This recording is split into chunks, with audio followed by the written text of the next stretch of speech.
It's where your focus goes. Where your focus goes is where everything goes, and where your energy goes. And when you're focused on just building without being conscious about other things in your life, if you take that energy away, either from your health or from your relationships or whatever it may be, those things will slip. And so if you're not putting enough attention and energy into maintaining health and optimal performance, you're going to lose that. For me, meditation is more about just clearing your mind and trying to just center yourself. You focus on your breath and just really let your body relax. And the thing is, I found with meditation that some of my best ideas come to me after. It's just because it's so hard to clear your mind and not think about anything, to just focus on the breath. It definitely takes practice, it takes skill, but it helps you learn to relax and focus so much better. If you have a problem you're working on, throw it into your mind. Like throw it in there and go, okay, subconsciously, I want to think about this. It's kind of like a rock tumbler. You want a shiny rock, you throw it into a rock tumbler. It's going to take some time. So right before bed, if you've got a challenge you've been having, go, okay, what's this thing? Okay, brain, I did my best today. What do I want to think about? Okay, there's a reason that people have great ideas in the shower.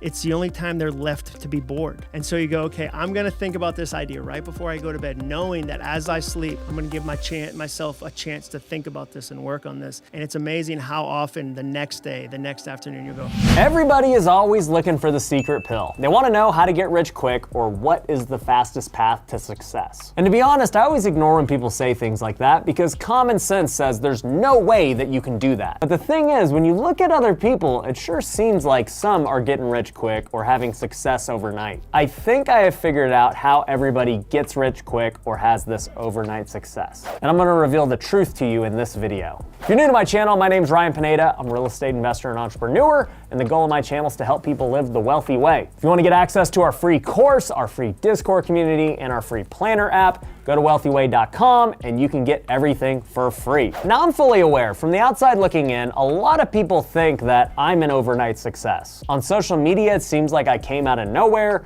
and I've got a pretty good following across all these different platforms. Along with that, my older businesses have been reaching new levels and I've started new businesses that have grown really fast right out the gate. And if I have to be honest with you, the truth is I didn't plan for any of this. What I have found is that people severely underestimate what they're capable of. And this obviously includes myself. To give you an example, in 2019, I had a good year by most people's standards. But just 2 years later, I made over $15 million across all my companies in gross profit. There's absolutely no way I could have told you with a straight face 2 years ago that I thought that would be possible. And obviously, I underestimated what I was capable of. Another example of this occurred to me when I was interviewing Hall of Fame wide receiver Terrell Owens. Many of you know T.O. for being a stud football player, but also his wild personality.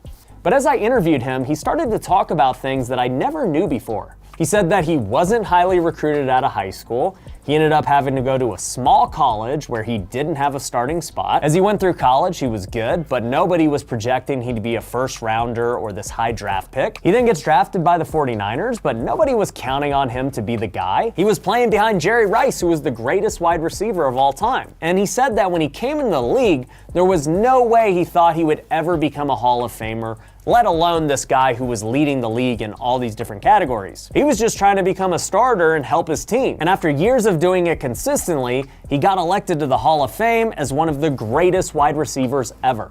And after hearing his story and reflecting on my own story, I started to think about all of the successful people that I knew, and I started to wonder whether or not they knew they were going to be that successful from the beginning. T.O. certainly didn't, I certainly didn't, and I realized that after talking to a lot of successful people, they didn't either. So why is it that all of these successful people have been underestimating themselves, yet still having this quote-unquote overnight success? Well, I think I have the answer. There's a saying that most people overestimate what they can accomplish in a year, but they severely underestimate what they can accomplish in 5 years. Case in point for me, it was a little over 5 years ago that I cracked 6 figures for the first time in my career. Think about that. I cracked 6 figures for the first time not that long ago. And now I'm over here talking about how I cracked 8 figures. And the thing I didn't realize that was happening these last 5 years since then is what's called the compound effect. This term has been coined by Darren Hardy, who wrote the book called The Compound Effect. There's another book I like called Atomic Habits, which shares a lot of the same principles. But what I realized was all of these successful people are just experiencing the compound effect. The basic premise is that in the beginning, when you start formulating habits, you don't really see results in your life. And this is the exact reason reason why most people quit things very early. For example, let's take a diet. If I eat clean for 5 years and somebody else doesn't eat clean for 5 years, they just eat all the junk, what do we think is gonna happen 5 years from now? Well, all of us would agree that I'll probably be really healthy, the person who's been eating like crap is gonna be overweight, and they're probably gonna have other health issues. But let's take that same scenario and break it down into the first week or even the first month. Let's say that I eat healthy for a week. I'm probably not gonna see that much result. I might lose a pound or two, but it's not gonna be anything crazy. Same thing happens if I go on vacation and I eat unhealthy for a week. I might gain a pound or two, but I'm still gonna look the same to everyone else. And even if you continue those patterns for a month, you're still not gonna really see that big of a difference. But if you take those two people and you do that for a year, then the results are gonna be obvious. And if you do it over 5 years, the difference between the two people is gonna be night and day. And the only reason I use diet is because it's an obvious one that people can visually see. But there are so many habits happening on a daily basis that people don't see. And these are the habits that successful people are doing for years before people finally notice and that overnight success happens. Case in point with me, I started living the wealthy way 5 years ago. It wasn't called the wealthy way then, it didn't have a name, it was just something that I was testing. I started creating goals in all these categories of my life, even though most people weren't doing that. I started implementing a morning routine which took me 4 hours a day from the moment I woke up to the moment I finally got to work. I stopped working on weekends and I started cutting my workday off at 5 and going home. Along with that, I started reading a lot of books, going to seminars, hiring coaches, and I started delegating a lot of things in my life. And when I first started doing it years ago, I saw a little bit of improvement, but nothing mind-blowing. But as time went on following all of these principles, I started to see it compounding. Everything was just starting to take off in my life all at once without me changing anything. My routine hasn't changed. How I've been setting my goals hasn't really changed. I've just been doing it over and over again every single day for the last 5 years. And it's just led to me growing and passing through my competition and peers as time went on. And at first I couldn't understand why, because it's not like I was doing anything revolutionary. Everyone else around me was working hard as well, but I was working in a totally different way. And I realized that some of my peers and competitors who might have even been ahead of me were starting to go backwards because of all of the bad habits they were creating. In the short term, they were good and they were crushing it, but in the long term, your bad habits start compounding and they always catch up with you. And this all started to come to me as I interviewed T.O. because he was pretty much saying the same thing. Every single day, he stayed with his routine and he was working harder than everyone else in a more efficient way. He talked about how he was the first guy to do the hyperbaric chamber. He was testing new ways to get his body to the next level and stay healthy. And by being more driven and disciplined than everyone else around him, over time, he was able to surpass all of them, even if they were ahead of him at some point. And I can tell you, just being with him in person, the dude is still ripped. I have no doubt he could play in an NFL game today because he still maintains those habits that he's built over the years. So here's the truth about getting rich or having overnight success. If you want to achieve it, you have got to start practicing the right habits today. And years from now, they will start compounding and it's going to pay off in a huge way for you. And when that happens, the funny thing is many people are going to assume you're an overnight success, but we'll all know what the truth is. I've even learned is like, not everyone just comes to you wanting you to do stuff. Like, you know, you were proactive, like, hey, I use your product. Mm-hmm. I think we can mutually benefit from this. Are you interested? And you did it. Mm-hmm. And it says a lot about why you were able to do so much different, like so many things different than what the rest of the bodybuilding community was doing.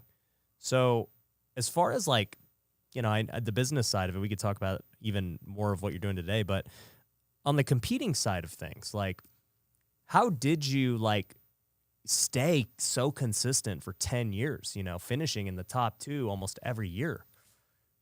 You know, for me, it's a common question that people ask. And I mentioned to you earlier, like consistency is key to everything, right? So if you asked me how structured my life was, like I wasn't a social person. I pretty much locked myself indoors and I trained twice a day, whether it was pre-contest or off season. I literally prepped my meal like as I ate. And I would eat 6 or 7 meals a day. And everything was fresh because I didn't believe in microwaving food or reheating food. So today you have meal prep companies, right? Right. I mean, I'm actually involved in one, but I prepped everything fresh, and I would weigh everything, and I would, do my business in between each meal, but I kept myself at home. I restricted travel when I needed to make progress. I did have my endorsement deals that, would pull me on some of the weekends here and there. But when I trained for a competition, I cut all travel 16 weeks out. And I think for me, like that, I call it a boxy lifestyle. I lived in a box, meaning like it was like, okay, kitchen, gym, sleep, rest, and that was it. I had a circle, it was like a bubble. So the consistency with that, it was always progression in my life. So if I never missed a meal, never missed a workout, every workout was thought about. Each day I knew exactly when I went in the gym and when I was going to train, what body part I was going to do, what exercises, how many repetitions. I went through it over and over in my head, and I knew exactly what to do. And that's what made me great at what I did, because I was just so dedicated. And we didn't have social media. And I think that social media throws a lot of people off now, because you watch people and they're in the gym working out, they're filming their workouts or this and that. Like, even when the guy came and filmed my DVDs, I said, listen, number one rule, do not ask me a question, do not talk to me. And if you go back and you watch these videos, I didn't say one thing. I just trained. And then, of course, when you came to my house, I would open up and talk a little bit. But if I trained with someone back in that era, I remember I would get off a phone call on the way to the gym or whatever, and I say, listen, my phone's going to be in my car. I never took a phone in the gym, and anyone that trained with me weren't allowed to carry a cell phone, because I couldn't even have a phone ring because it would annoy me so much. And that's how you can tell the intensity of what I did. That's how I treated it. It was a job. I was trying to be the best at it and set the standard, and that's pretty much what I did. Well, I think what stuck out to me from that story is that you were looking at every little edge. Like, there are some pieces where people be like, that's a bit extreme, but that's the difference between being one or two, the little edge. You're like, okay, cell phone, I don't want any distraction. If I get one less rep or one rep that's not as good, that could dictate whether I win. With microwaving food, this might be messing up the calories or however it is. Like, I don't want to risk it, You are an athlete. You know that there's always someone that's better than you, genetic-wise. Yep. Okay? But work ethic means a lot, right? So I felt, okay, I'm not the most genetically gifted guy. I did have great genetics. But I still had to work my ass off to do what I did. And that's why I did not leave anything unturned in order to get to that one goal. And as you see, if you look at my history, let's take only the Olympia. I mean, 15th, 8th, second, first, all the way through. So you see what the pattern did it came up from basically last to first place. And that doesn't come from, I wasn't born into it of like, oh, the guy walks in the show and he's just the greatest at the time, right? You have to work your ass off to get there. Yeah. So as far as, your daily routine, you talked about how it's like a hamster wheel, like just every day. You never Groundhog missed a Day, meal. yeah. You never missed anything. And I tell that to people all the time, whether it's in business or sports or real estate. It's like, dude, the best athletes, the best businessmen are the ones who do the same thing over and over. They don't miss a beat. And I've seen that whether it's trying to get real estate deals where it's like, dude, you got to make the calls. It gets boring. It's the same thing every day, but you got to make the calls and talk to the sellers. With YouTube, it's like, dude, you got to put out a video every day. How bad do you want to be a YouTuber? Well, you only put out one video this week. You ain't going to make it. Your competition is doing it like clockwork. And same thing with athletes, man. I watch these baseball players, some of the best that you've seen, man, and you just watch them prepare for a game, and it's consistent. Nothing ever changes. They know what they eat. They eat it at the right time. They go play.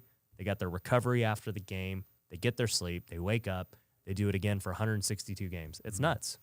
Yeah, I mean, I did it. From the age of 18, I told you I retired at 40. But to this day, a lot of that structure has fallen into now my life and business. And, it's fallen into, if you said to me, Jay, what is your day? I mean, you just asked this question and I don't think I even answered it, but I literally get up every day and it's the same thing. I check, okay, what texts come in, and then I get on my email and I look at, okay, I browse through to see if there's anything important, because I run a business from the East Coast, so I'm 3 hours, behind. So I make sure that nothing is pending, and I drink my glass of water, 2 glasses of water, first thing I do when I wake up, and I take a little bit of a pick-me-up, my pre-workout, a little bit, and I get on the step mill for 30 minutes, and I go through my day of what I have to do, what I have to conquer. Sometimes I'll look at social media, just to see what's kind of happening, but I'm not one of these guys that sits on the phone. I finish with that, cook the same breakfast I had for the past 20 years. What's the breakfast?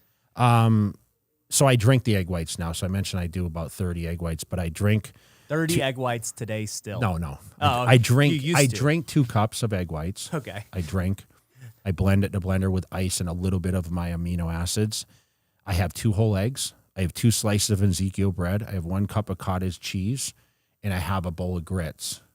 And I have sometimes a cup of coffee or a cup of tea. What are the macros on that? I mean, I eat probably 100 grams of protein, and I have about probably 200 grams of carbs. So on the drinking the egg whites, do you just do that because it's easier to down them? It is, instead of cooking, because if you cook 2 cups of egg whites mixed with I'd have 2 whole eggs every morning. It's a pretty good portion of, and I told you, when I did the 30 egg whites, man, that plate was... I can't believe And I you ate used 30 egg to whites. I used to crack all the eggs. So I would crack 30 eggs, and I would buy 30 dozen eggs at a time from a local farm stand. So my whole refrigerator, people would come over. I remember when I was in college, my friends would come over and be like, "Hey man, you got any beers in it?" And they open the fridge and it's like all eggs. It's all eggs in there. Because I was eating, some of my diets, I'm not going to lie, I was eating over 100 eggs a day, 100 egg whites. Oh my God. And I was cracking this. So I'd have bowls in my fridge and I would crack the eggs. And, you laugh at that, but I would buy a whole cow at a time. I had a local butcher and I would have a whole cow. I'd walk in the butcher shop and my cow would be hanging. And I'd say, this is hamburg, this is steaks, this and that. And I would buy a whole cow. And then they'd have packs of chicken. You go to a restaurant, back of a restaurant, they have packs of chicken. I'd buy 140 pounds of chicken at a time. So I had 2 freezers in my garage. Yeah. And one was the beef freezer and one was the chicken freezer. And then I had the eggs in I was a machine.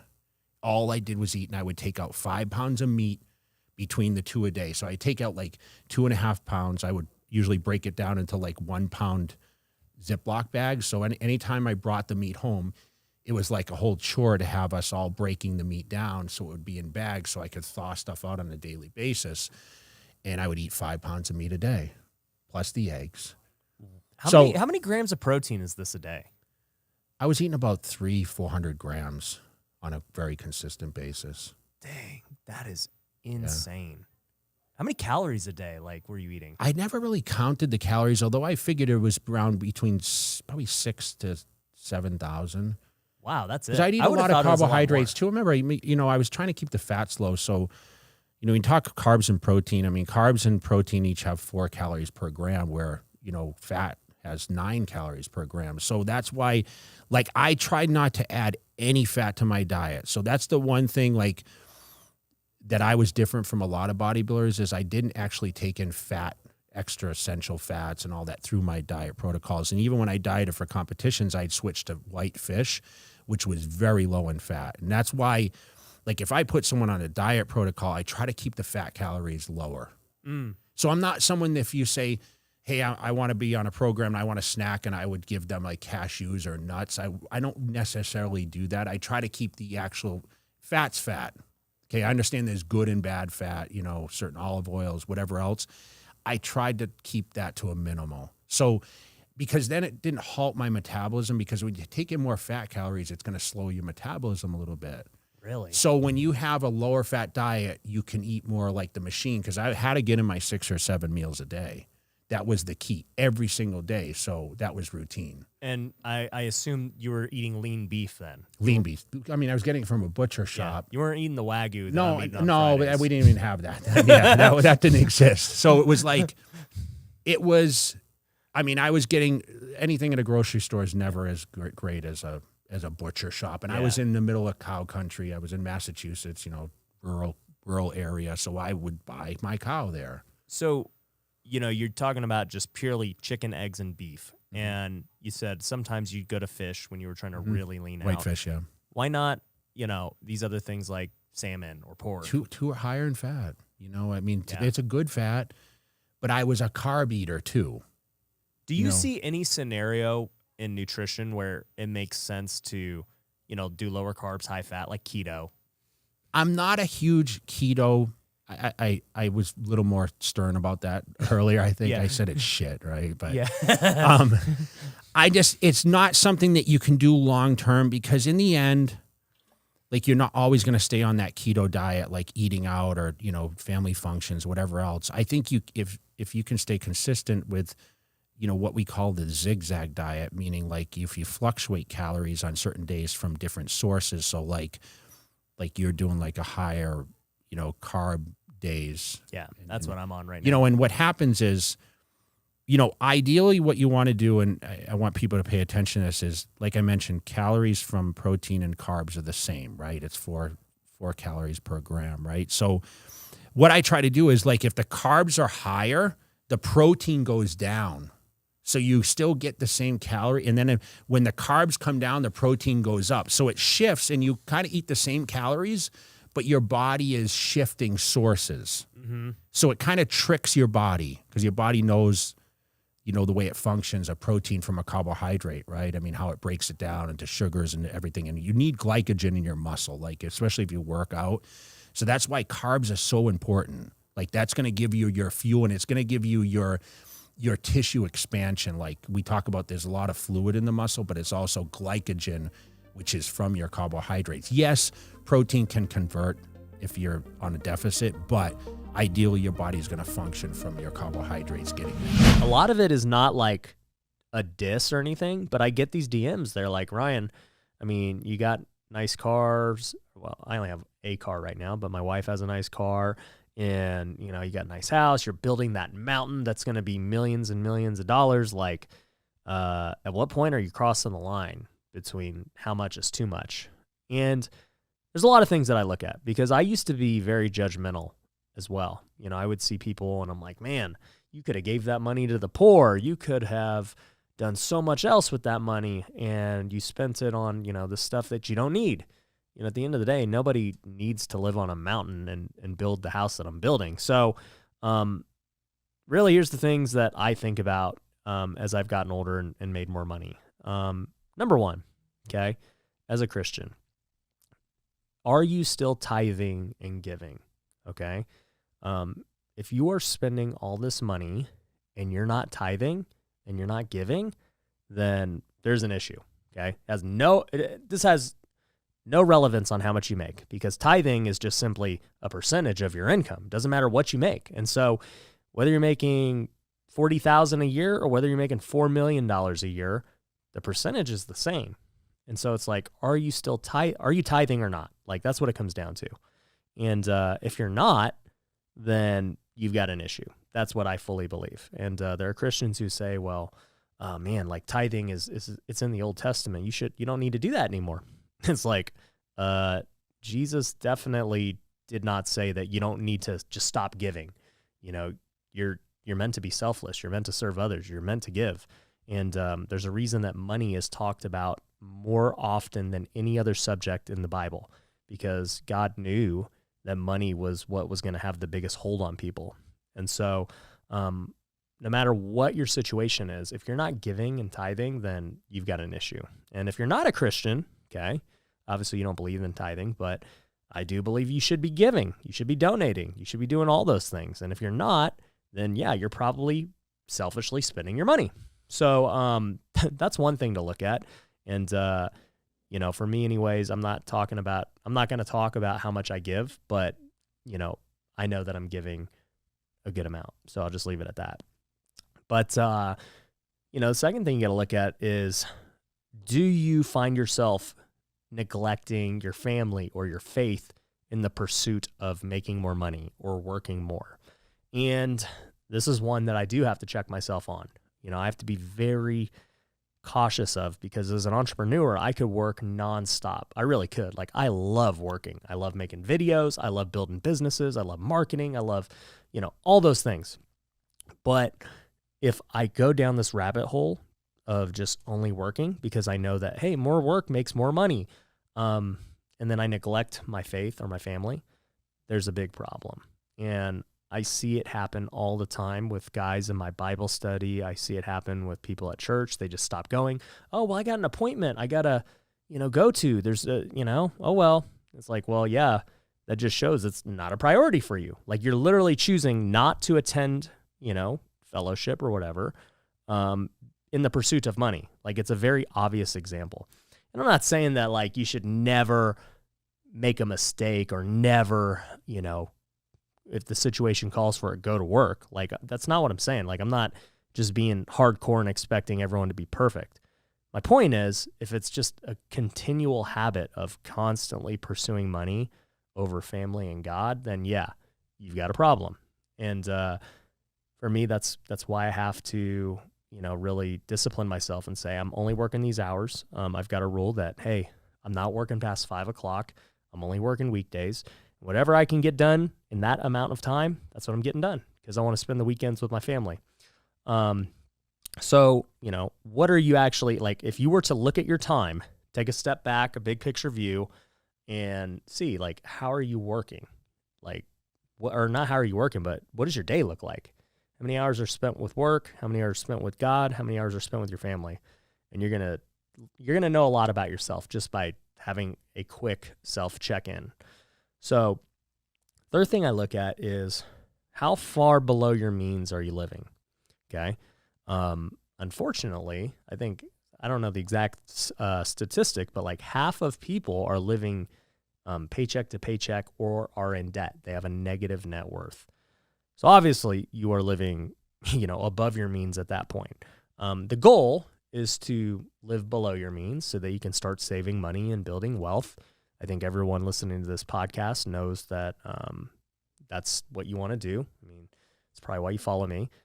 And once you get past that level, you got to really look at, like, how far below your means are you living? For example, it's a big difference if I go buy a Tesla versus somebody making $50K a year. Like, for me, I can buy a Tesla and I'm still living pretty low, below my means. For somebody else, it's like they should not be buying that car. They can't afford it, and it's going to put them in a tough spot where now they have to choose whether they're going to give money or have to go, make all this money to support it. And that's actually what happens is when you start living way above your means, it forces you to make the decisions that I just talked about with, hey, you know what? I got to go work. It's just, I got to pay the bills, right? So you choose to work because now you have all these debt obligations. Same thing with giving. It's like, well, I would give if I could, but I literally cannot. I just have to pay every single bill this month with what I made. And I just want to once again say that's false. That is completely false, and you're making excuses. At the end of the day, we can all live at an even lower standard. Nobody's making you live in the house that you have. Nobody makes you drive the car you drive. Nobody makes you eat out at the places you eat out or the Starbucks or, the lifestyle that you live. Okay? We all choose to live at a certain level of lifestyle, and, that's a choice. And typically for most people, they live a level that's right at what they make. That's just the statistics. The more you increase your income, the more your lifestyle increases with it, and it's linear. Like, it just keeps going together. Whereas we know people who build wealth, they live far below. That's how they save. So I think everyone needs to think about that, like just living below your means, having that margin in your life. And, when I look at my lifestyle, I live a very good life that You know, I eat out at places I want to eat. I drive the car I want to drive. I live in the house I want to live in. But it's still well below my means. I mean, I probably live on 10% of my monthly income. And so I know that that's very rare, obviously, but, you know, to live on 10% of your income, even if you have nice things, it just says a lot about, I guess, your income, number one, but also two, I could live a way more extravagant life if I wanted to. I could have multiple Ferraris, I could have bigger houses, I could have all this stuff, but I'm comfortable with where I'm at. And, you know, I'll tell you too, it's money doesn't like change your happiness that much. I've been poor, I've been rich, and honestly, I've kind of felt the same both ways. I had joy when I was poor. I have joy now when I'm rich. I have more responsibilities now with businesses and other things. So like, you know, the responsibility grows with wealth as well. And I got more people I'm taking care of at this point, you know, as far as family, employees, and the families of my employees. So for me, I have to be very responsible with my money. You know, I want to have safety, you know, nest eggs and stuff so that we can withstand storms, because if something bad happens, it's not just to me. It's to a lot of people that are depending on me. So I always take that into account. But the next thing that I think about too is, with the age of social media, you know, does having a, you know, really nice life actually help the world? I don't know the correct answer to that, but just some things I think about are like my mountain. I think it's inspired a lot of people. I think people are really like drawn to it, and it's brought more people to subscribe and follow, and now potentially listening to this message, which I think can definitely help the kingdom and change some lives. So who's to say if I don't buy that they never hear this message or anything else that may drastically change their life. So I think when you're in the age of social media and as a quote unquote influencer, these things that attract people in have the ability to really change their life because they hear something else. But, you know, I also plan when we build that house to hold some crazy events, you know, retreats and other things that I think can do a lot of good in the world. I look at, you know, there's a guy, his name's Frank Martin here in town. He's you know, he's probably in his 70s, and started a huge company called Martin Harris out here in Vegas. And I know they went nationwide. I don't even know what he's worth, but a lot of money. And now he's retired. He sold the company, but now he does a lot of stuff for, you know, the church and retreats and other things. And he's got this beautiful cabin on like 15 acres out in Bryan Head that he holds this men's retreat. You know, 200 people attend it every year. It's like the craziest event. And I remember attending it. I actually got to speak at it. And I'm just like, man, like God was telling me that this is what it's all about. Like, this is how you use wealth. You use your wealth to impact the world in a crazy way, you know? And I just saw what he did with his property, and it really opened my eyes to what's possible when you open up opportunities for other people. So, you know, I don't think all materials are bad. I don't think having a big house is bad. I think as long as you know, you do the other things we talked about with like giving, you know, not working too much and spending time in the faith and your family, and you're living way below your means, if you're still able to maintain all that and, you know, do these things and be able to bless other people with those nice things, like it, to me, it feels fine. Also too, though, you got to think about this, and this is like the fifth tip I would say. How attached to you are your stuff?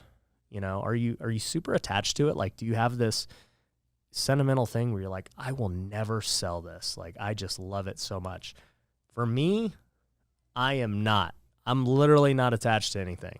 And anybody will tell you that. I've flipped my personal house many times. I have sold many things. I've given away just tons of stuff that had a lot of value.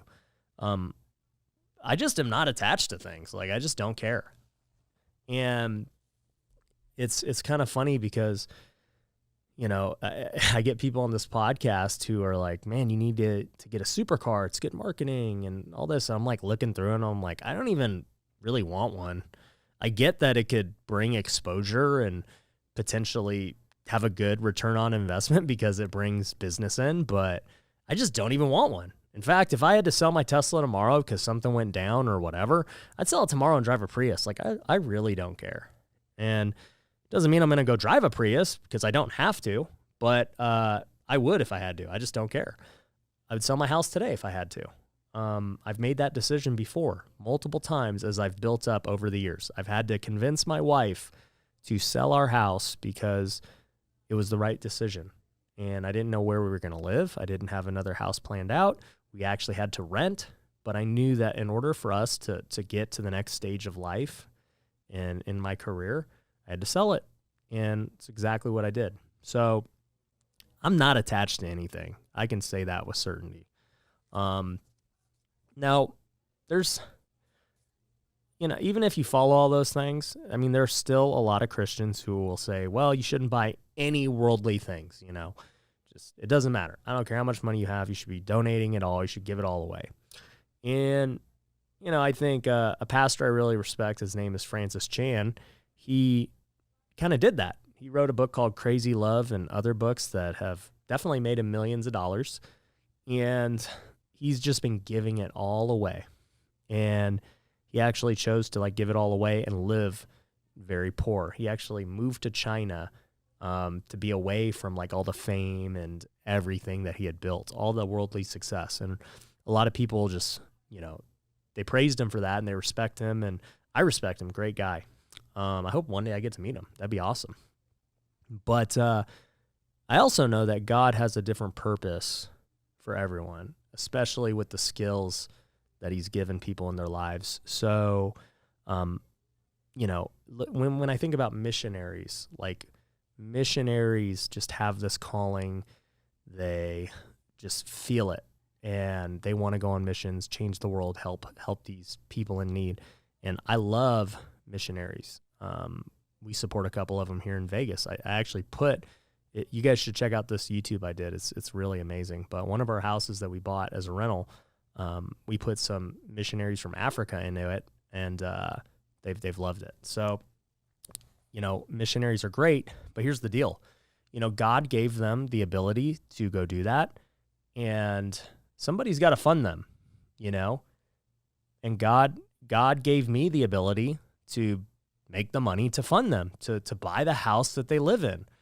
And that's why it works, because there's two pieces to it. There's the missionary who's called to go do that, to volunteer their time and to make no money and not have a job. And then God calls somebody else to go support them. And you see that throughout the Bible. I mean, Paul was a great example of a missionary who, you know, didn't work and, you know, got support from the church. And I just know that with my skills and just with what God's called me to do, it's, you know, I've been on mission trips. I've built houses in Mexico and I've done that, but it's like, I'm definitely not called to be a full-time missionary, at least this point in my life. Like, I think it'd kind of be a waste of the platform God's given me and like the abilities God's given me.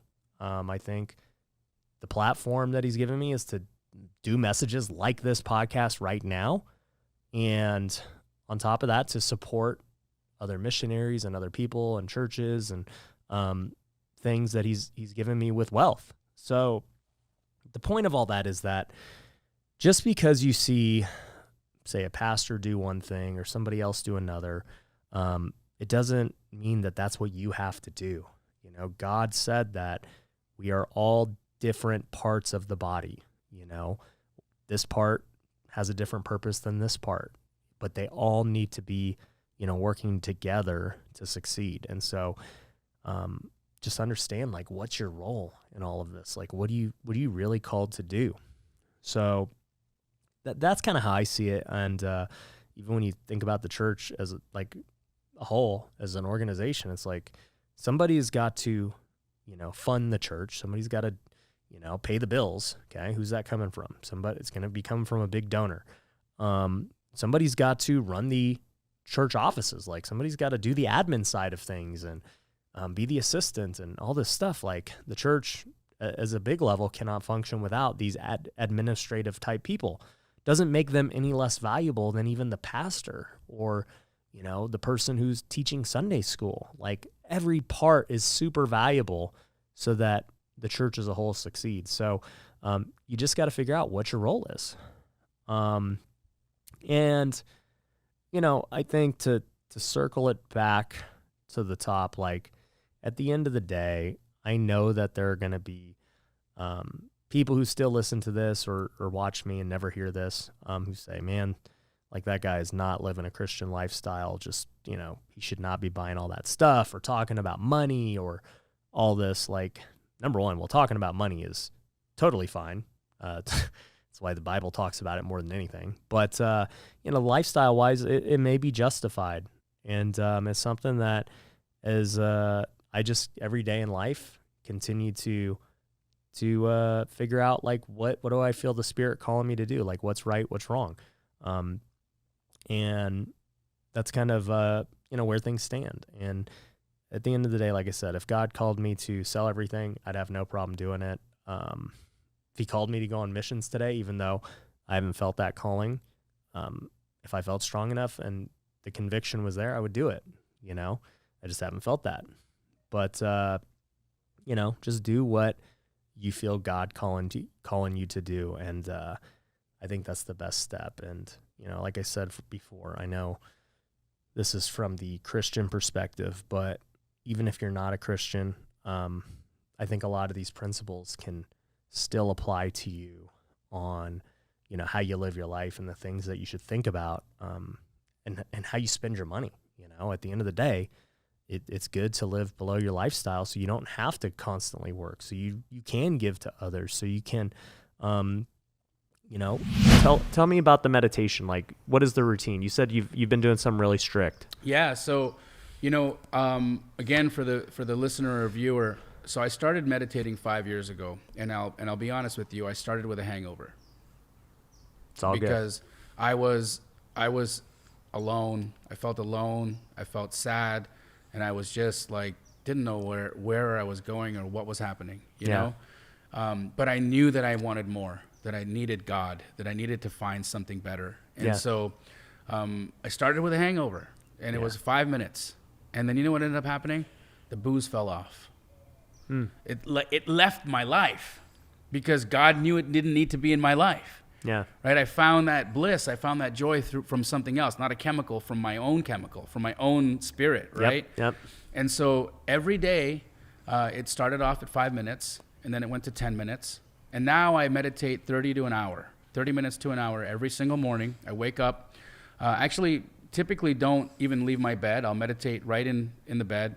Sometimes if I'm feeling super groggy or I may fall asleep, I'll exercise first and then I'll meditate. Yeah. But it is a daily non-negotiable for me. I'll be also honest, have I missed meditation days? Yes. Have those days been completely sucky? Yes. Yeah. Because I'm like, no, I'm not the same guy. No, your morning routine is so important, and I preach it all the time. I've had the same morning routine, very similar to you, for 5 years. Now, my morning routine's a little different. For mine, it's also an hour, but, 10, 15 minutes of that is in prayer. Another 15 minutes is reading my Bible. Another 10, 15 minutes is journaling in my planner, and then another 15 minutes is just kind of hanging out, reflecting, and thinking about the day and the things I got to accomplish, and, then hitting the gym. Yeah. So I literally do that every day, and I can tell you it's a non-negotiable, and just like, I think too many people with a morning routine, they think it's optional. And so they're like, I'll just sleep in today. Yeah. I'll skip the morning routine. For me, it's like, no, you would not just think that that's okay for work. Right. It's a non-negotiable. Yep. And you have to treat other aspects of your life the same way you would treat your job.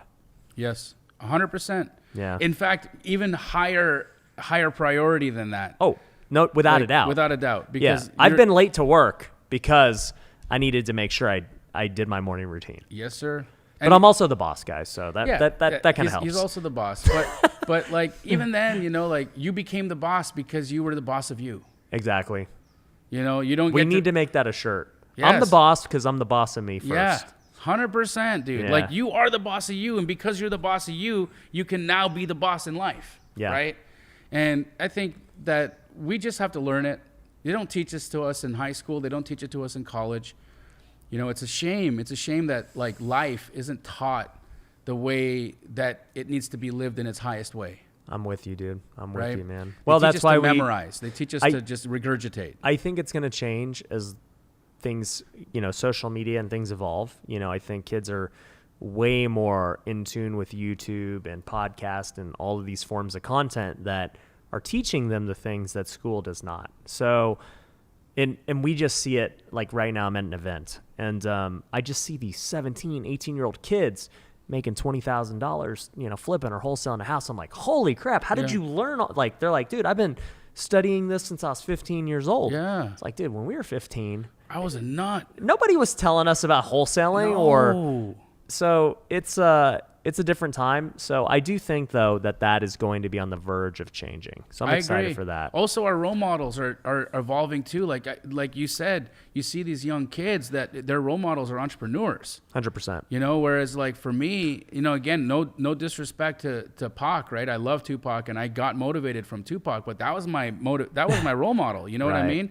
And so it was first thug life before it was like, let's get out and like be like hug life. You know, like let's get out there and like love on people. Yeah. You're right. And like, and actually understand what it means to be like the best human possible. Yeah. So, you know, our role models are evolving. Our idea of what education is evolving. We are just realizing through our technology that we're connected, and that technology is allowing us to reach better people, more aligned with our values and our goals. And my suggestion to everybody that's out there that's kind of lost or thinking, you know, what do I do with my life? Look in first. Yeah, I'm with you, dude. It starts with you. The biggest thing that I picked up from Atomic Habits is that your circumstances play such a big role on your habits. To give a very basic example from this book, they talked about how the military back at Vietnam was getting addicted to drugs. And I can't remember if the drug was opium or heroin or something like that, but the point is they were super scared that these people were gonna come back to the States after the war and just be addicted to all these drugs. And they found out something crazy. Once they got back to the States, almost all of them were not addicted anymore. How could so many people be addicted while in Vietnam, but when they go home, they're not addicted anymore? It doesn't make any sense. And what they found out was the circumstance is what fuels your habit. And so when you're in Vietnam and you're under stress, you're in war, your life's on the line, everyone around you is doing drugs, you are bound to do drugs. It's so hard to resist it when everyone around you is doing it and you've got all of these other things going on around you. When none of your friends are doing it, when you're at home, you're not scared for your life, you're not stressed, you don't have all of these things going on that you did in Vietnam, the addiction doesn't really happen anymore.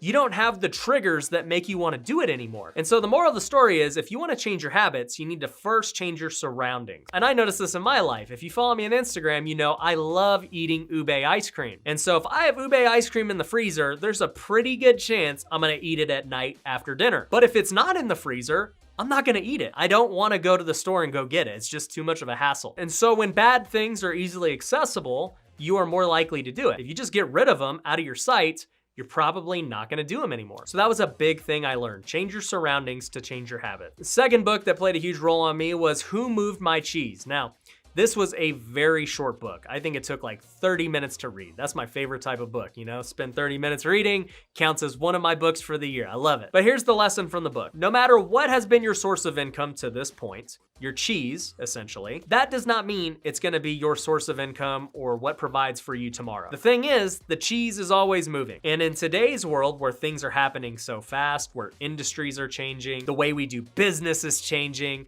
that cheese is moving. So if you're trying to just say, oh man, this is going to just stay the same forever, this is how we're gonna make money, that is not a smart thing to do because the cheese will move. So you gotta constantly be willing to adapt. And if you are, you're always going to have the cheese. If you're stuck in your old ways, that cheese is gonna move and you're gonna starve. So that is a great book to illustrate that point. Third book I read was The Price of Tomorrow. And I heard about this author, Jeff Booth, on the Investors Podcast, one of the best podcasts that I've been listening to this year. And really that podcast, that book, and other things have influenced me tremendously this year. I have a much better understanding of how the future is gonna play out, which The Price of Tomorrow is about. Essentially, he is talking about how technology is moving at such a fast rate, we can't even comprehend it. It's reached the point where the exponential growth has begun, and it took a long time to get there. For a long time, technology looked like this. But once it started to exponentially grow, things have been changing like crazy. And this was one of my favorite books of the year, and he gives so many examples of technology changing. And the beauty is technology continues to get cheaper for everyone. To give an example, 20 years ago when they came out with the first like cell phone in your car and stuff like that, only the super wealthy had it. It was like a luxury item. And in the 2000s, we had the flip phones and some people were getting them and all that stuff. Then in the 2010s, we get the iPhone and smartphones, and everyone has a smartphone. And the smartphone is just so infinitely more powerful than those original phones or even the flip phones. And literally everyone has one. Your grandma has one, your 10-year-old has one. Nobody doesn't have a cell phone. And that's just one example of tech that has gotten better and cheaper. And we're on that way where things are gonna continue to go down that path. Tech is gonna continue to get cheaper. It's gonna continue to get better. Everyone's gonna have more access to everything, and it's gonna be an amazing thing. But because of all that, there's gonna be some change in the world. Jobs will significantly change because people won't be required to do these old jobs that people used to do. So I would definitely go check that book out if you're curious on how the future is gonna play out. Fourth book I learned a lot from was Blue Ocean Strategy. Now, this was an awesome book that I recently read about competition. Now, being a businessman, you have to acknowledge competition. For the people who say, oh, I don't worry about competition, like I'm just doing me, we're gonna do our thing. You can do that. Like, it's good to focus on your company and yourself, but you also have to have your eyes on what the competition's doing. They may be shifting and moving in a certain way, or maybe they're trying to copy you and do what you're doing because you're having success. You have to be aware. But what Blue Ocean Strategy teaches is that you don't have to really compete if you can go down a separate path that doesn't currently exist. And so in any industry, there's always a different path that people aren't on yet. And he talks about a lot of different companies, like Southwest, for instance. Southwest was really the first company to offer super cheap rates. They stopped doing assigned seating, they stopped doing all these things so that they could carve out their own lane. And there are a whole bunch of other examples that they list for companies that have made their own lane. But here's the point. Do not fear competition or fear an industry because there's a big competitor.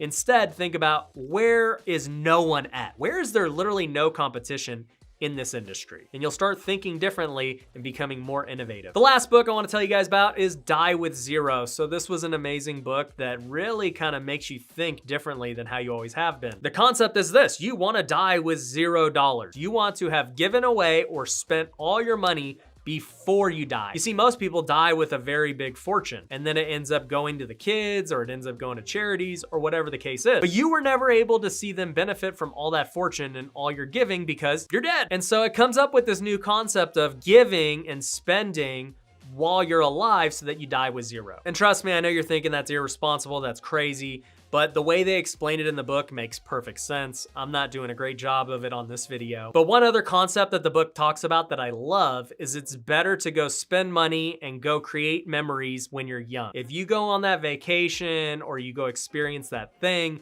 you get to have that memory the rest of your life. If you just save up all your money and then you go on that vacation when you're 50, you're not gonna enjoy it as much because number one, you're older, your body's in less health, and number two, the memory's just not as long. You got it first when you're 50 instead of 20. And so you only get to enjoy the memory for so long. And a lot of people don't think about it, but your memories have value. We like to think about value in terms of dollars and material things, but memories also have a value that you got to take into account. So definitely check out Die with Zero, one of my favorite books I read this year. So those were the 5 books that I was really influenced by this year. Some of you might be wondering, Ryan, are you gonna do it again for 2021? And here's my answer to that. For this year, I'm gonna actually go for 36 books. That's just 3 books a month, and here's the reason. Number one, I avoided reading really long books because that would prevent me from hitting my 52 book goal. I read a lot of books that were 2 to 4 hours long, but there are some great books that are 8 to 10 hours. I did not want to read those because they would prohibit me from hitting the goal. So if I shoot for 36 this year, it allows me to read those longer ones. And if I do more than 36, great. But if I don't, it's okay. I ended up reading the books that I wanted to read. The other thing is I actually want to consume more social media. And a lot of you are probably thinking, that's crazy. Why would you want to do that? You're always talking about not consuming. Consuming social media is a problem for most people. For me, I actually don't consume enough of it. I kind of post, I'll comment, I'll do my thing, but I don't watch a lot of other stuff. But I do need to watch more because I want to see what other creators are doing. I want to learn from them. I want to improve my craft. And the way you improve your craft is by watching the people who are really crushing it. So I do want to watch more social media so I can improve myself as a creator and influencer. And if you're interested in growing your influence, definitely go check out my social media course. I'll link to it down below. But I do believe anyone could read 52 books in a year. I do believe that you could do 30 books. It's really just about making the time for it and believing that your life can be impacted in a big way by doing it. Inspire. I am much more likely to hit my goal just due to putting it out there. You're now rocking with the best.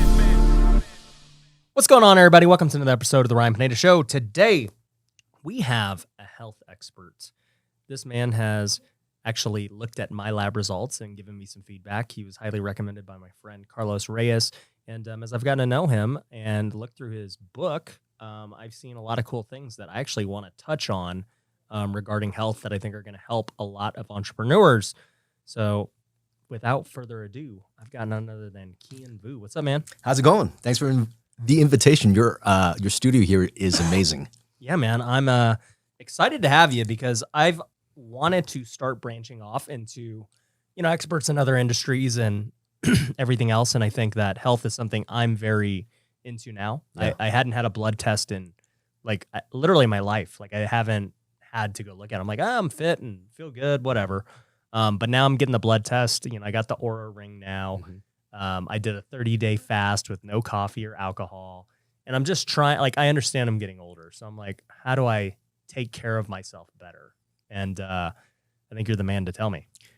Thanks, man. I think so many entrepreneurs, a lot of my clients are entrepreneurs now, and they're like super successful. They really mastered the game of making money and building their empire.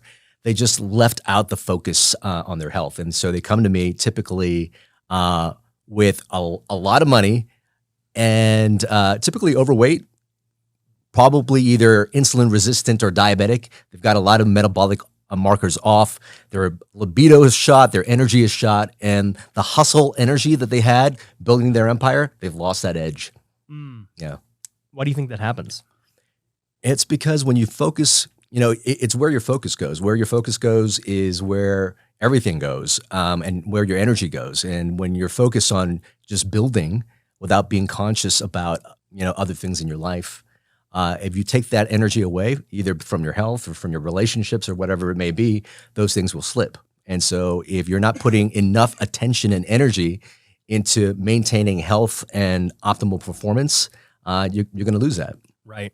So what is typically happening? Like, are they just not working out? Are they just not eating right? Do they not sleep? Is it a combination? How's this play out? Some people don't even know. So you're right in that they aren't sleeping well. They're not eating well. They've got a lot of stress going on in their lives, and they just haven't had a lot of time to sit down and pause.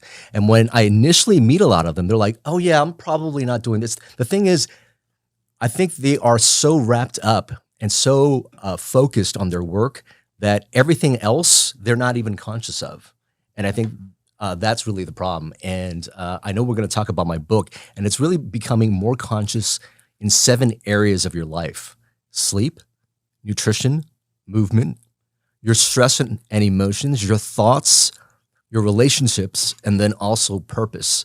Those things actually correspond to biological markers and changes that actually speak to your DNA. If you can audit those 7 areas of your life, you can change how your DNA is actually being expressed. Wow. Yeah, I want to dive into those. Before we dive into them, I'm actually happy to share my health. Yeah. You looked over it. Right now I got a little bit of a cough because I had my event last week, and so I lost my voice, and I guess a lot of stress too, Yeah. But tell me, what did you see from my markers? Well, you see somebody that's actually that pays attention to their health pretty well. I mean, a lot of the markers I look at are metabolic health. So I look at people's blood sugars, their insulin levels, because a lot of people right now, if they are not conscious of their health, that's one of the first things that go. I could see that their blood glucose levels are rising, their insulin levels are going up. Those are people heading towards the diabetes realm. And the stats are crazy. Like 1 in 2 people are actually insulin resistant, and about 1 in 4 people are actually diabetic. So you were great in those markers. I then take a look at people's hormones to see where they're at. For men, beginning at the age of 30, people will tend to lose 1 to 2% of their testosterone, and that's really the hormone that keeps people with lean muscle, keeps people from getting brain fog, keeps people feeling motivated. And what I see in a lot of entrepreneurs, like with stress, with the lack of sleep, and then with poor nutrition, their testosterone dips even faster than the regular person. Yours was right on target for your age, and it's perfect. What we do see, and here's the strange thing, is your vitamin D levels were slightly suboptimal. That was really the only thing to replace in you was your vitamin D levels. We typically want them from the numbers of 60 to 80 or so to be optimal. And the thing is, vitamin D is something that we normally get when we get sunshine. You actually golf a lot, so It's pretty surprising that people that live outside, who actually spend a good amount of time outside, are still deficient in vitamin D. Vitamin D is actually a master hormone that's involved in a lot of metabolic processes. And so if your body's spending a lot of time trying to detoxify things and is worked in other ways, your vitamin D levels will dip. So knowing your vitamin D levels are low and optimizing them will keep you, optimized as well. Yeah, 100%. So it was good for me to see. You prescribed me a few supplements I could just buy on Amazon. Nothing crazy. I think one was it called? DHEA. DHEA. Yeah, DHEA is actually a precursor hormone to some of the sex hormones that we have. So DHEA is a precursor to testosterone. So that's something that, if you're slightly deficient in that, taking DHEA will increase your energy and will give your testosterone levels a boost as well. Yeah. Because I was looking at it from the perspective of, man, I see all my buddies getting like TRT and all this stuff, and I'm like, dude, does every entrepreneur I know are they just roided out? Like, what is going on here? And I've never taken anything, period, in my life, because for one, I was a pro athlete, so there was always the drug testing thing. Yeah. You could never do it. And two, I just was like, you know what? Like, I like how I look. Like, I don't really care. And so, but I was curious where my levels were at, because I'm like, well, I guess I should actually get tested now. And there's no, I guess, moral thing now where before it was like, yeah, I'm never doing that morally because it's against the rules and everything else. But now there's nothing to stop me from doing whatever I want. But we actually talked about that TRT issue with all these entrepreneurs, like the pros and cons of it. Absolutely. I mean, some entrepreneurs are so performance based that they just want to take everything. Right. And it's not necessarily the right thing to do, particularly in people who are younger than 40 and who still want to have children. So if you take exogenous TRT, it's actually going to stop your own testes from producing testosterone. And here's the thing. If your TRT is low because you're living a poor lifestyle, you're not really fixing the underlying problem. Just by taking TRT, and that's just going to increase. So again, that's going to probably cause your balls to shrink, and then cause your sperm count to be lower. And I know that you talked about wanting more children later on down the road. That that's not something I go to first. I first go to the lifestyle, because the lifestyle, most of those things will kind of correct on their own, right? If you do that, and then afterwards, there are some other things that you can supplement with that you don't have to go directly to TRT.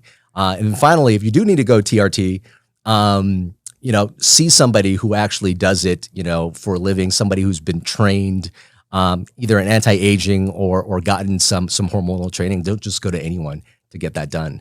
And certainly if you're younger and if somebody's just pushing TRT on you, I would probably just, ask yourself, am I fully, of the 7 things that I mentioned, am I really living optimally in those 7 areas of my life? And if not, maybe address those first before going exogenous. Yeah, 100%.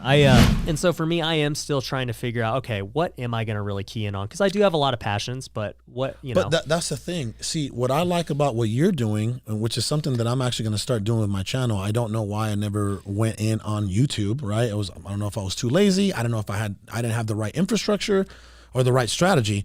I doubled down on Instagram, and it's made us like millions of dollars from, again, you came to our event in 2018 probably because you saw us on Instagram. You know what I mean? Right. You doubled down on YouTube in 2020. And then I just hired, and you, by the way, I don't know if it was you. I know it was for you for sure. You inspired me to really put in YouTube work. Right. Mm-hmm. And what I love about your YouTube content is that you have a little bit for everyone. It's like any and all trending topics. Right. I don't know if that's something, again, for me, it's like, you are all these avatars, right? I'm all these avatars, but it's like combining them all into one, which I think like you're doing, even though you may not recognize or be aware. Well, and look, it's been successful, and it's got me to the point I'm at right now, right? But like we talked about, what got you to this point may not get you to the next level. For sure. And so that was the conversation we had was, hey, you can continue on this path, and it's going to be great, but is there a better path? Well, I'll tell you this. The beautiful thing is that you and I both know, because we're businessmen, beta testing, right? Exactly. You go 3 months into changing up the message or whatever you're going to do, right? And target a specific avatar audience.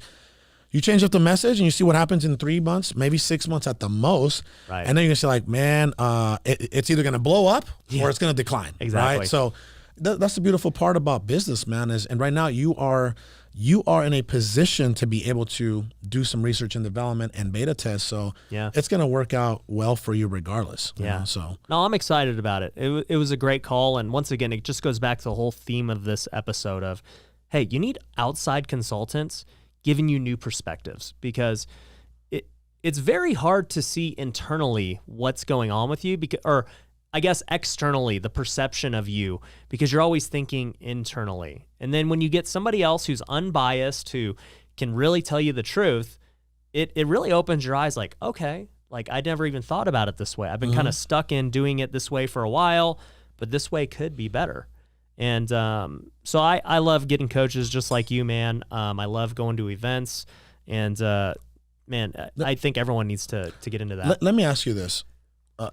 Your core values for the show: invest, innovate, inspire, right? Right. Let's talk about invest, right? And I know that you have multiple investments, different ventures, right?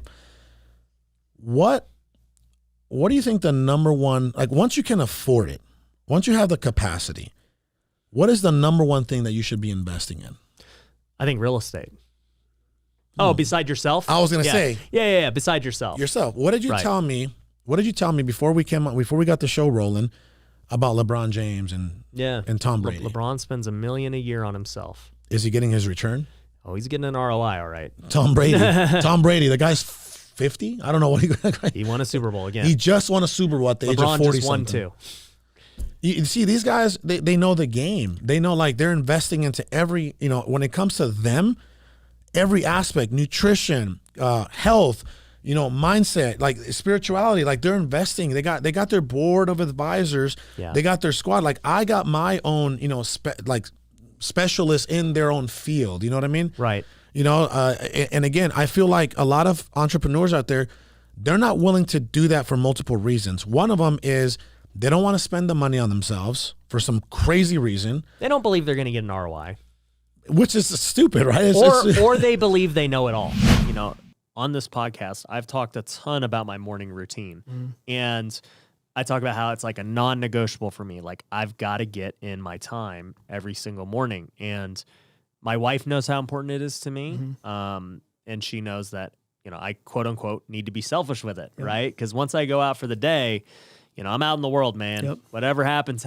And, later on when I get done from work, I got to go hang with my family. That's their time. And, really the only time I get is that early morning time. Well, there's 2 slingshot moments in every day. There's the morning and the night. So the first thing you do in the morning and the last thing you do at night, those are slingshots. One slingshots you into the day, one slingshots you into your dreams. And so both of those moments matter. And so if you'll protect them and if you're deliberate about them, you can really set yourself up.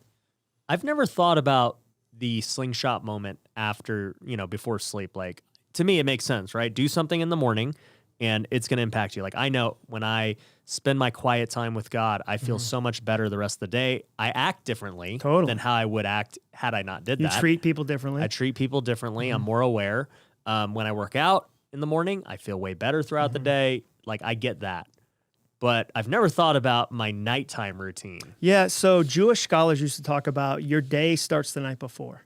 So you're setting yourself up. The problem is a lot of people will segment their lives. So they won't connect morning them to night them. So they'll go, oh, I'm so frustrated. It's so hard to get up in the morning. It's because night you screwed you. The decisions you made the night before impact how you're able to start the morning. So the decisions you make matter right before bed. You go, okay, I'm going to get some sleep. I'm going to eat certain things. I'm going to read certain things so that I'm setting myself up for success tomorrow. I always tell people you need to forgive your former self. You need to enjoy your current self and prepare your future self. And so that's part of that process is going, okay, if I want tomorrow morning to be easier, better, more potential, what do I do tonight to set myself up? Right. So getting your sleep, not eating late, not... Well, and putting thoughts. If you have a problem you're working on, throw it into your mind. Like, throw it in there and go, okay, subconsciously, I want to think about this. It's kind of like a rock tumbler. You want a shiny rock, you throw it into a rock tumbler. It's going to take some time. So right before bed, if you've got a challenge you've been having, go, okay, what's this thing? Okay, brain, I did my best today. What do I want to think about? Okay, there's a question I have. There's a reason that people have great ideas in the shower. It's the only time they're left to be bored. And so you go, okay, I'm going to think about this idea right before I go to bed, knowing that as I sleep, I'm going to give myself a chance to think about this and work on this.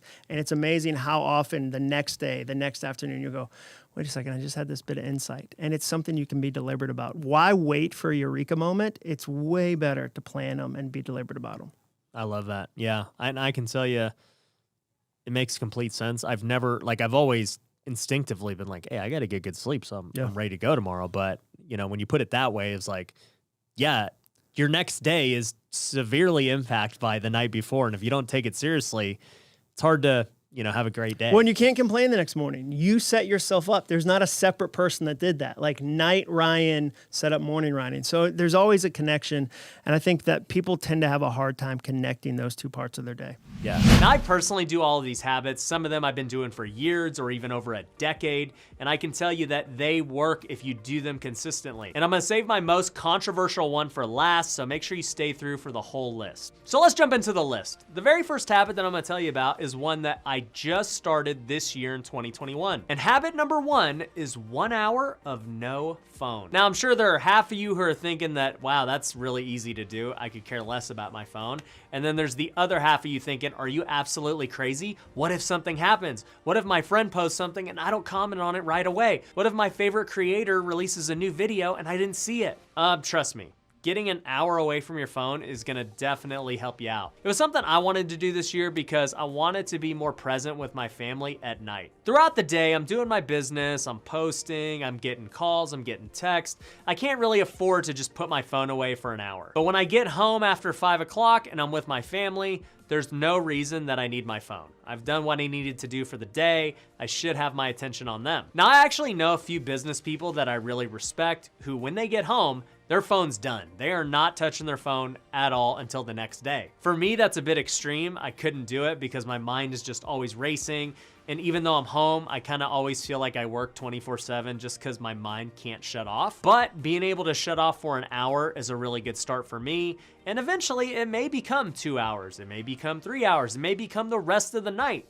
But for now, it's a little baby step for me, and I've noticed a drastic improvement of spending time with my kids, spending time with my family, and not just being so addicted to the phone. That's daily habit number 1. Let's jump into number 2. The second daily habit that I implement is working out in the morning, not at night. Now, obviously, if you're not working out at all, then yeah, you should just work out anytime you possibly can because you need to start working out. Now, assuming you are working out, I do believe it's so much better to work out in the morning. By working out in the morning, you get up earlier, you get your endorphins going, you're working out, your body's active, it's moving, and it just gives you more energy throughout the day. I've noticed when I don't work out, I have less energy throughout the day. And to be completely honest, the last thing I want to do after a day of work is to actually go to the gym and work out. And I think a lot of you guys probably don't work out as consistently as you want because you have a nighttime routine, which is understandable. If you've been working all day, it is harder to go work out at night. And then it makes it harder to hang out with your family or your kids or whatever. So I'm a really big advocate for working out in the morning, but at the end of the day, if you're not working out at all, just work out whenever you can. Third daily habit that you guys should do is start journaling and using a planner. Now they're two separate things, but they're very similar to how they're used. I personally created a planner called the Raise Plus Planner.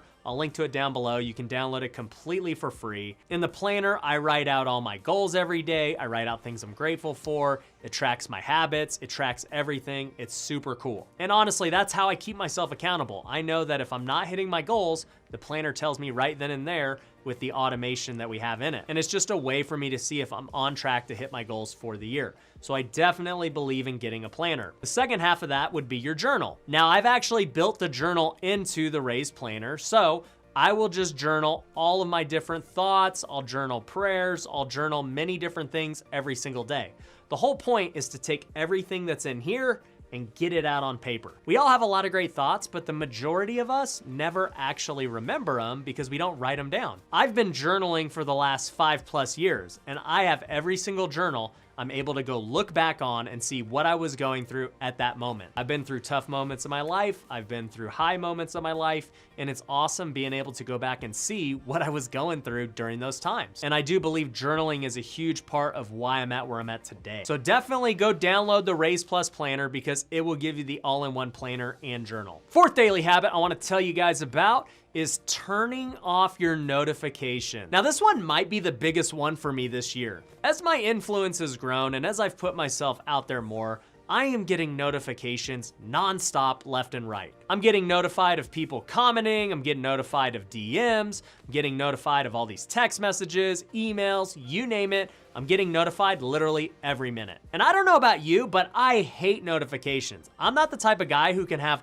1,000 text messages on the bubble right there. It's gotta be clean all the time. So anytime a text or an email comes in, I immediately wanna go read it and just get rid of the notification. But it's gotten to the point where that's impossible now, so the next best thing is to just turn off notification. And ever since I've turned off the notifications, I've become so much more productive. I'm not just stopping doing what I was doing to go answer a notification or a DM. Instead, when I have free time in my schedule where I'm not doing something, I'm able to go hit up my emails. I'm able to go in my DMs, make sure that I'm not missing anything. And just scheduling it out like that makes it so much easier. I'm not having this conversation nonstop all day back and forth. And even though I'd love to talk to everyone all day, it's just not productive. And I don't care what level you're at, whether you're at mine or whether you don't have that many people talking to you, whatever, you need to turn off your notifications so that you can be productive and be focused. All right, enough about that.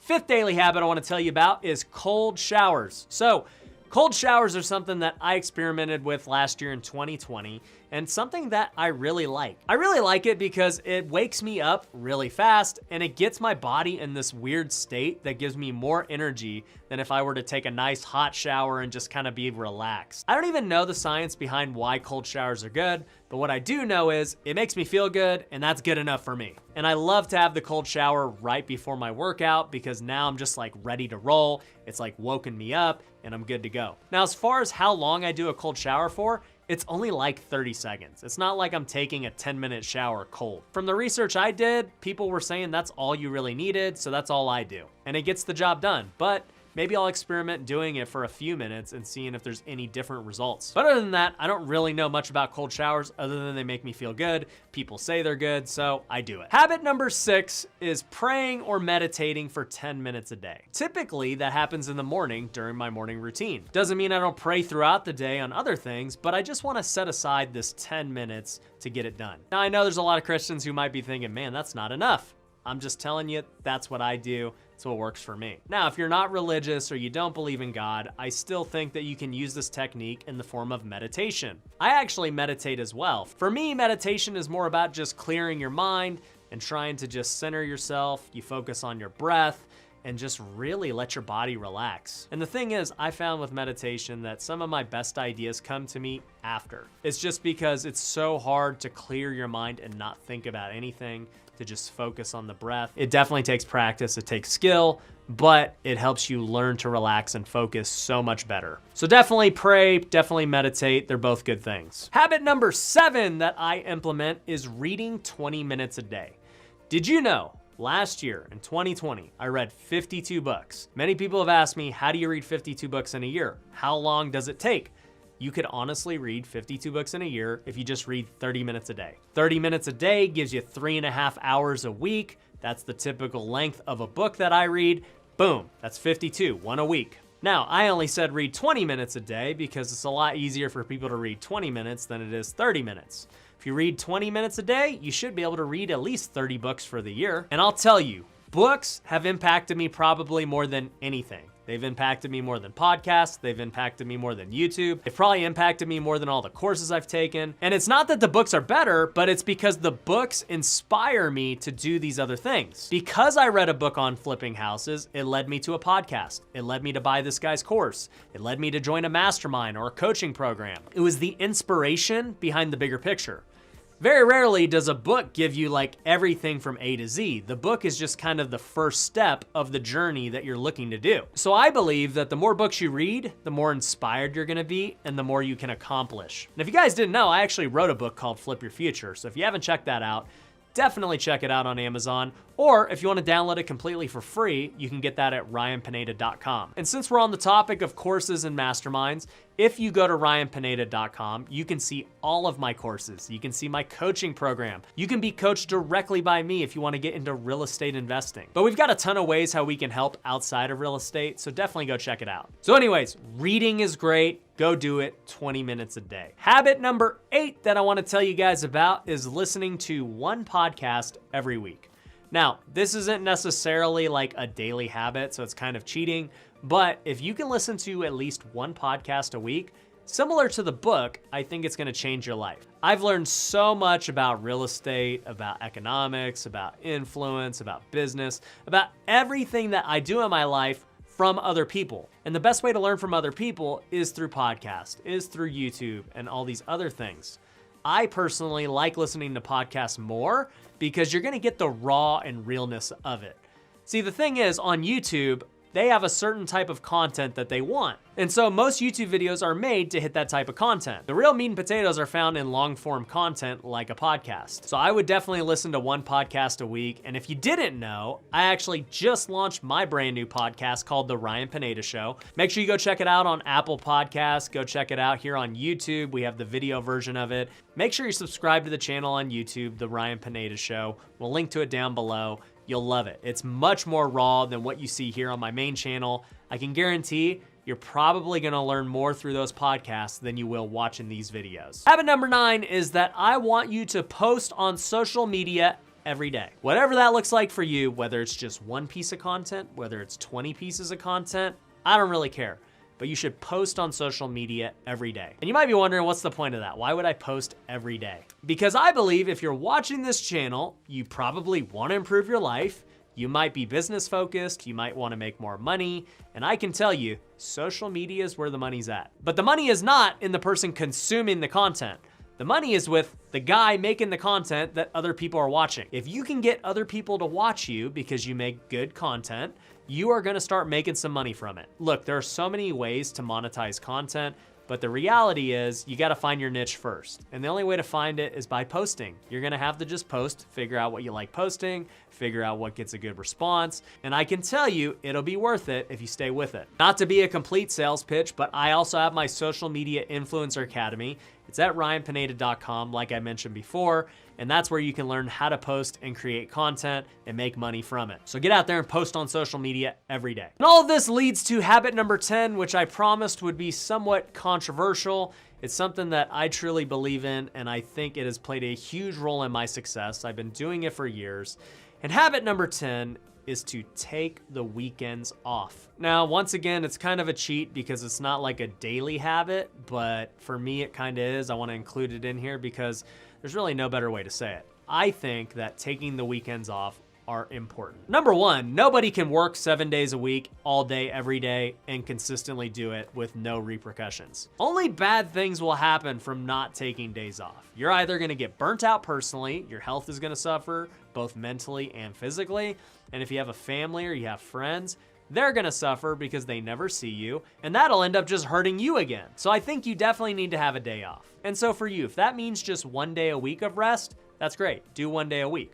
For me, I like resting on Saturdays and Sundays. I think I'm much more effective during the 5 days of the week than somebody who works 7 days a week, because during those 5 days, I've got maximum energy, I'm focused, I'm sharp, because I took time off the other 2 days. The person who has worked nonstop consistently is not operating at 100%. There's just no way. You cannot physically or mentally do it. So I'd rather be 100% 5 days of the week than 70% 7 days of the week. So take weekends off. If not the whole weekend, take a Sunday off. It's totally worth it. Yes, thanks for making it to the end. The good news is I've got another one that I know you're gonna like, and all you gotta do is click it right here.